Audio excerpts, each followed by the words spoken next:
ကျွန်တော်အားလုံးပဲမင်္ဂလာပါ Dread and Fish Show ကနေပြီးတော့ကြိုဆိုလိုက်ပါတယ်ဆိုတော့ဒီကနေ့မှာတော့လဘာဦးနဲ့ပတ်သက်ပြီးတော့နောက်ဆုံးသိထားတဲ့သတင်းအကြောင်းအရာအချက်လက်လေးရှိပါတယ်ဒါတွေကိုကျွန်တော်ညီကိုတစ်ချက်လောက်ပြောကြည့်အောင်ပါပထမဦးဆုံးသတင်းတစ်ခုကတော့ဒါ Foreign Back အနေနဲ့နောက်လာမဲ့မနက်ပြန်ကန်မဲ့ပေါ့နော်ဒါ Western အသင်းနဲ့လဘာဦးအသင်းတို့ရဲ့ပွဲစဉ်ကိုလည်းသူ့အနေနဲ့နောက်ကျောတန်ရာအကြောင်းထပ်ပြီးတော့လွဲချော်အောင်မယ်ဆိုပြီးတော့ဒီကနေ့ညနေပိုင်းမှာ Arne Slot ကပွဲကြိုသတင်းစာရှင်းလင်းပွဲမှာအတည်ပြုသွားတယ်ဆိုတော့ပွဲကြိုသတင်းစာရှင်းလင်းပွဲမှာ Arne Slot ကဒါသူ့အနေနဲ့ပြီးခဲ့တဲ့ပွဲစဉ်မှာလည်း Foreign Back ကအသင်းရဲ့ဒါ squad လူချင်းမှာပါခဲ့ပြီးတော့ line နဲ့မှာတော့ပါခဲ့တယ်ပေါ့နော်ဒါပေမဲ့ဒါသွေးပူလေးချင်းကလုပ်တဲ့အချိန်မှာနောက်ကျောတန်ရာရပြီးတော့ဒါသူ့အနေနဲ့ပြီးခဲ့တဲ့ Nottingham Forest အသင်းနဲ့ပွဲစဉ်ကိုလည်းလွဲချော်တယ်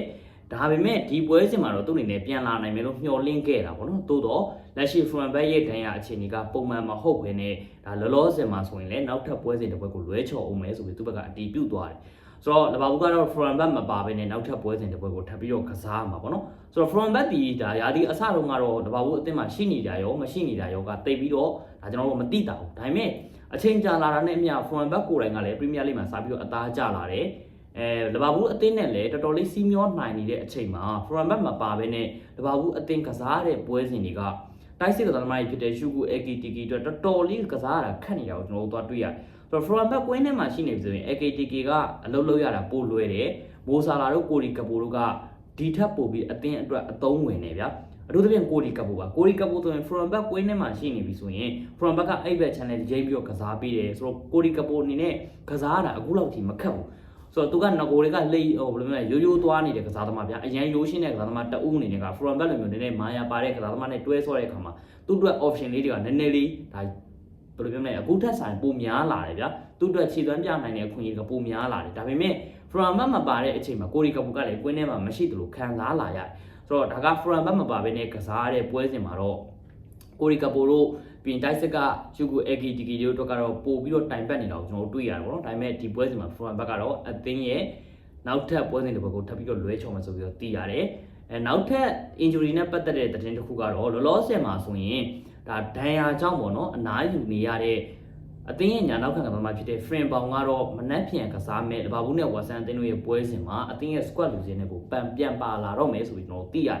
ဆိုတော့ဒါကတကယ်သတင်းကောင်းပါတကယ်သတင်းကောင်းပါအသင်းရဲ့ညာနောက်ခံနေရာမှာဒီယာဒီကတော်တော်ကိုတိုင်ပတ်နေရပါ corner Bradley ဆိုရင်လည်းဒါယာဒီကုန်ထိနားရတယ်ယာဒီကုန်တဲ့အပြင်ကသူ2028ခုနှစ်လောက်မှပြန်လာနိုင်မယ်ထင်ပါတယ်ဆိုတော့တော်တော်ကြာကြီးကိုသူနားမယ်ပြီးရင်လည်းပေါ့နော်နောက်ထပ်ဂျိုကိုမတ်ဆိုရင်လည်းမကြာခဏဒဏ်ရာရတယ်ဆိုတော့ Wataru Endo အဲ့နေရာမှာခဏတက်ဖြုတ်ကစားပြီးတော့ခဏတက်ဖြုတ်ပဲ Wataru Endo လေးဒဏ်ရာချက်ချင်းရသွားတယ်ဆိုတော့ Frin ပေါင်ကလည်းအဲ့ဒီနေရာမှာကစားရင်းနဲ့ဒဏ်ရာရသွားတယ်ဆိုတော့တဖြည်းဖြည်းနဲ့ဒီဝီရဲ့ညာနောက်ခံနေရာကဒီယာဒီမှာစိုးရွားဆုံးသောနေရာတစ်ခုဖြစ်နေတာဒဏ်ရာမကြာခဏ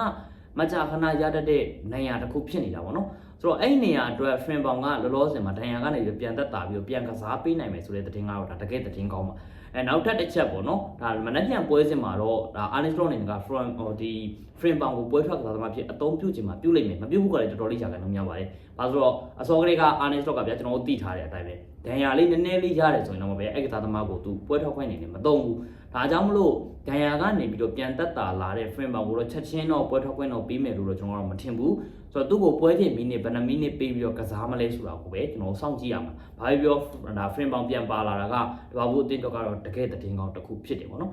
ဆိုတော့နောက်ဆုံးသတင်းကတော့ဒီကနေ့ညနေပိုင်းမှာဆိုရင်ချန်ပီယံလိမဲခွဲပွဲတွေလုပ်တယ်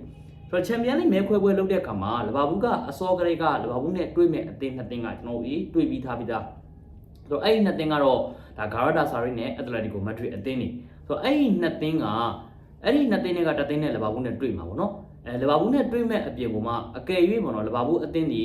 Atletico Madrid အသင်းနဲ့တွေ့မယ်ဆိုရင်ဒါဘယ်လိုမျိုးလဲဒီမဲခွဲပွဲရဲ့ဘယ်ချမ်းညာဘက်ချမ်းရှိတယ်ဗျာဒီမဲခွဲနေမှာချန်ပီယံလိ fly ရဲ့ဒါဘယ်လိုမျိုးလဲ